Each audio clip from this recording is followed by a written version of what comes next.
Iki kibazo cy'uru rupfu twagisobanuriwe na Kapiteni Nzabarinda Pascal uyobora ingabo ziri ku mupaka uhuza u Rwanda na Kongo ahitwa mu Butagara, ari naho nyine uyu musirikare yarasiwe. Isaa 3 n'igice z'ijoro urabona ko ari mu ishyamba, kandi kuba umuntu aturutse imbere yawe mu mwijima ntabwo ushobora kumenya afite iki mu ntoki.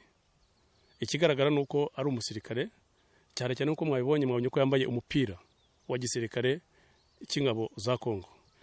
Uyu musirikare ni Koporo Sano, akaba ariwe wamurashe, kandi aho yamurasiye naho uriya yaguye ubushize haratandukanye.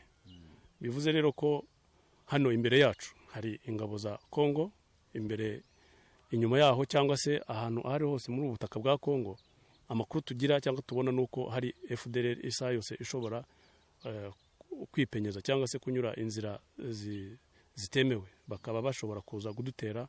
Nyuma y'urupfu rw'umusirikari, ingabo z'u Rwanda zaramwegereye zisanga nta cyangombwa yitwaje, gusa haho ingabo za Kongo zikaba zarahageze zemeza koko uyu ngo ari umusirikari wabo.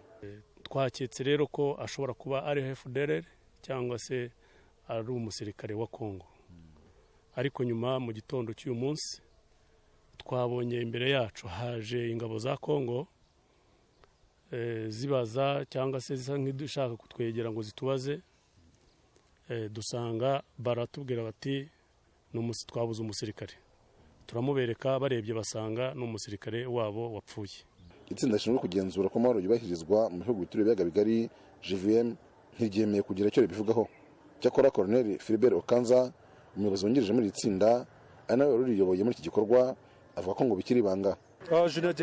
Ntacyo nabivugaho munyihanganire kuko itegeko rimbuza kugira icyo mvuga. Uku kutavuga ariko kuri iri tsinda ndetse no kutagaragaza icyo raporo bakoze zigaragaza bifite izindi ngaruka, kuko byatumye umurambo w'ubushize utinda gushyingurwa, ndetse binarangira Kongo idatwaye umuntu wayo umurambo ushyingurwa mu Rwanda nk'uko bitangazwa n'ingabo z'u Rwanda. Saa 12 z'umugoroba kuri wa gatandatu nibwo umurambo w'umusirikare wa kabiri warasuwe ku birindiro by'ingabo z'u Rwanda ushyikirijwe ingabo za Kongo mu cyubahiro cya gisirikari hagati y'ibihugu byombi.